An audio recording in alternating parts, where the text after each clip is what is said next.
on a block near the Ravenite.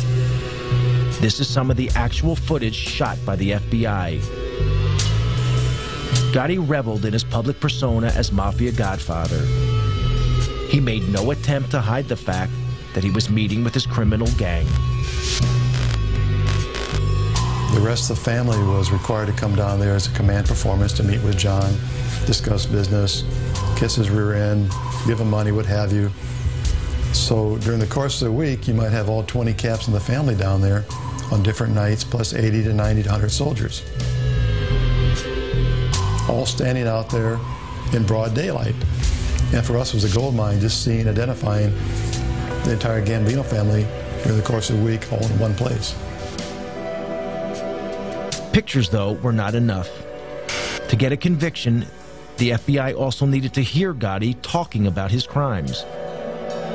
They had bugged the Ravenite, but the mics had so far failed to pick up much. Then they had a break. An informant told them Gotti always held his most important meetings in an apartment upstairs, owned by the elderly widow of a Gambino member.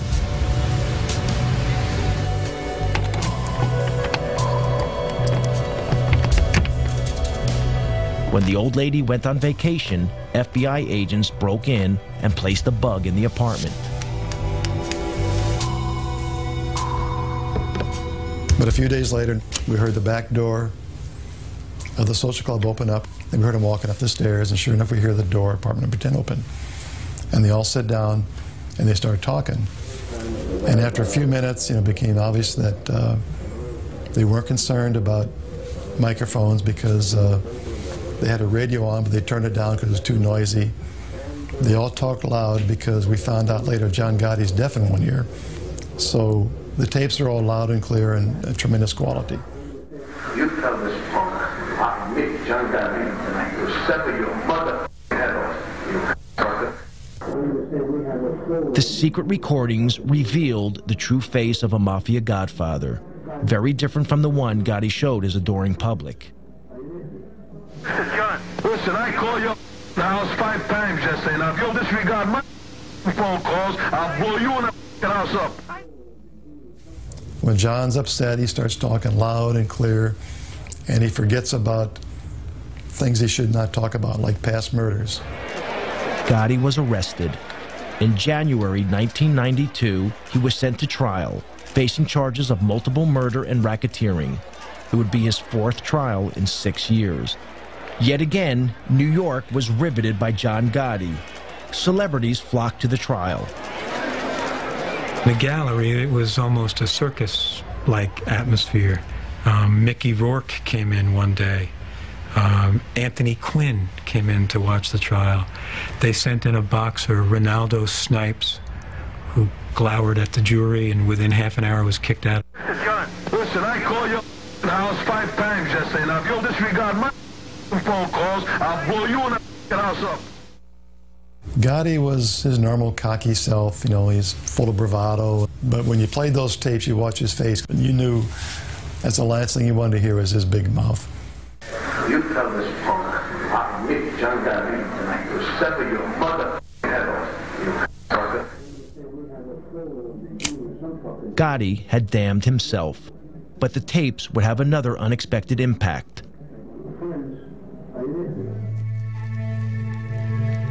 Also arrested with Gotti was his loyal right-hand man, Sammy the Bull Gravano.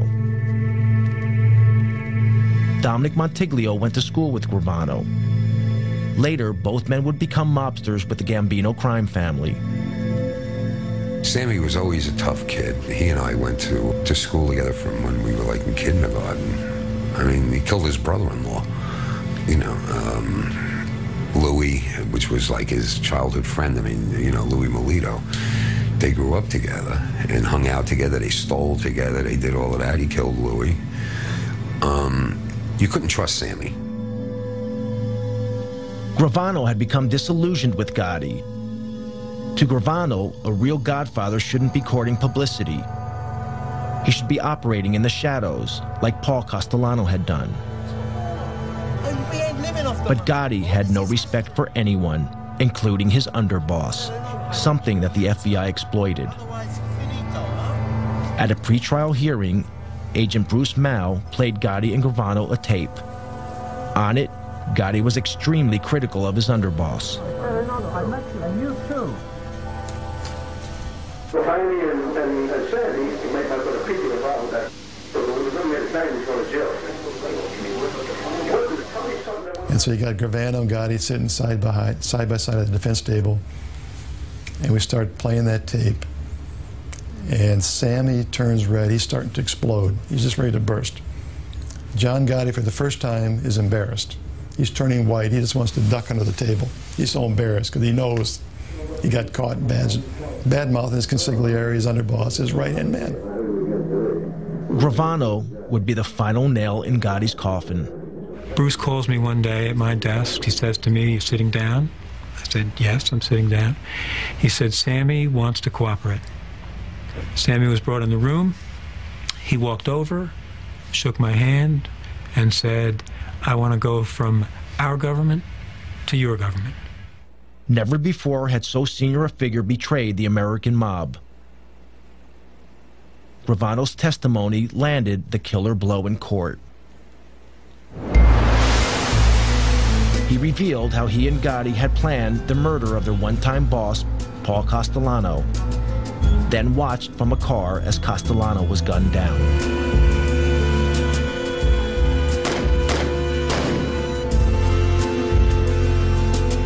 Gravano was a fantastic witness, and John Gotti acted like someone who knew he was going to be convicted, and he was really worried about it.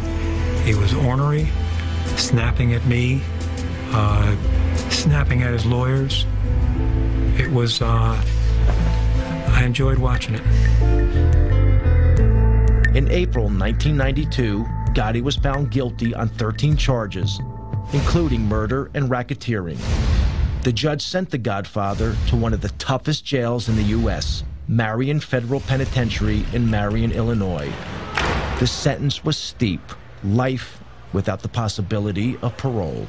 Despite the evidence of the tapes and Gravano's testimony, Gotti's attorney in his first 3 trials still protest Gotti's innocence. If you're asking me, do I agree with the label that he was boss of some Gambino group, I say no.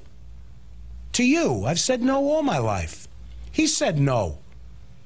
I don't say he was an altar boy or a saint. He was one tough cookie. But he said he was not part of any mob.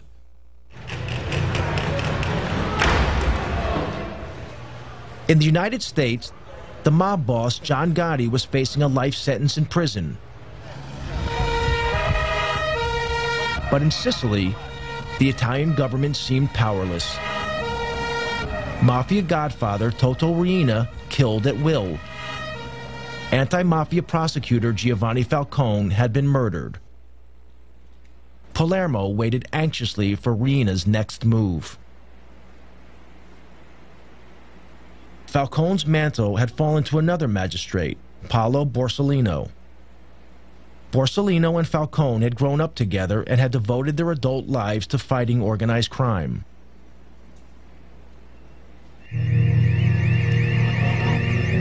On Sunday afternoon, July 19th, 1992, 2 months after the murder of Falcone, Borsellino visited his elderly mother in this apartment block, as he did every weekend.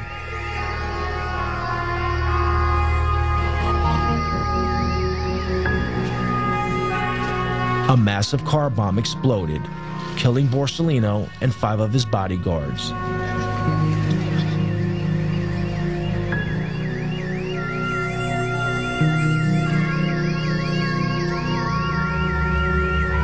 This outrage was the final straw.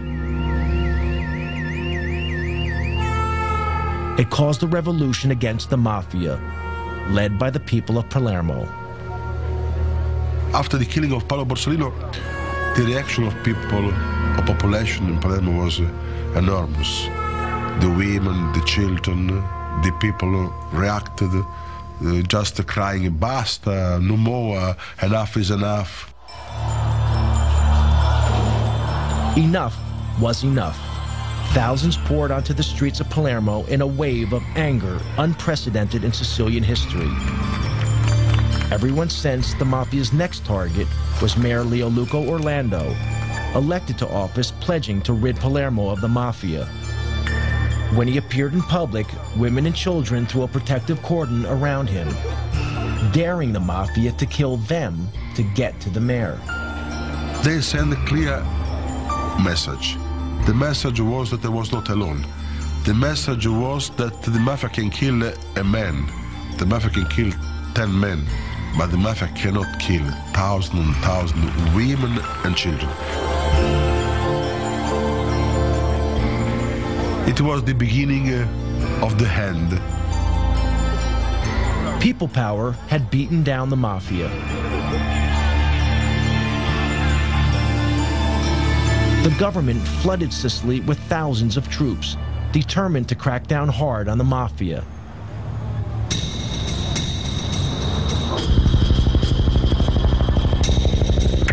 In January 1993, Italian police nabbed the biggest prize of all. Following a tip-off, Toto Riina was finally arrested.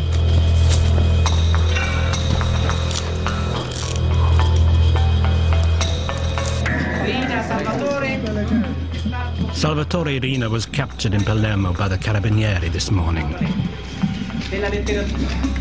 Toto Riina is ours. Astonishingly, Riina had been living in the middle of Palermo, undetected by the police for over 20 years.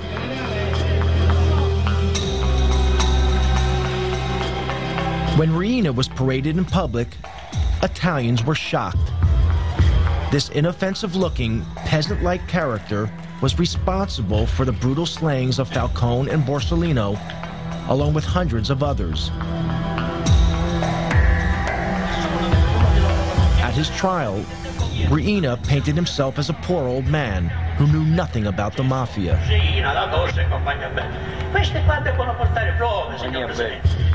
This flimsy defense was rejected.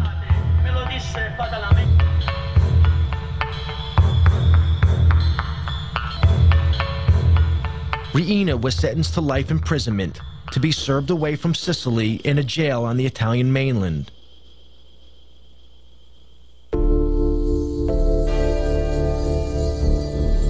On both sides of the Atlantic, the day of the Godfather seemed over.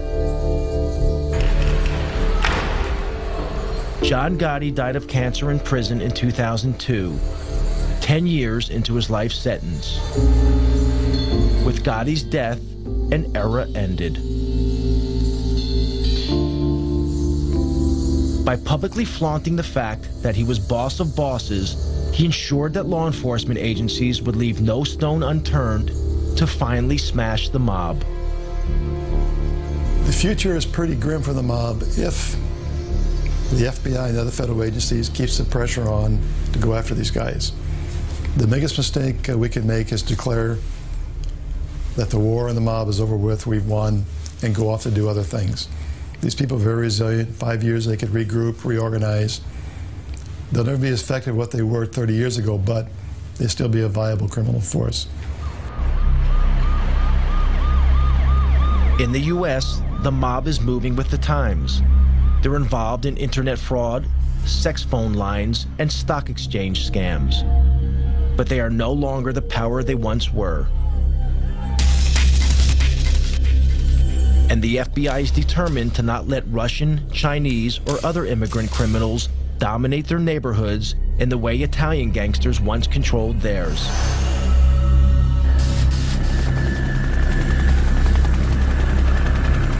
In Sicily, they are also keeping the pressure on.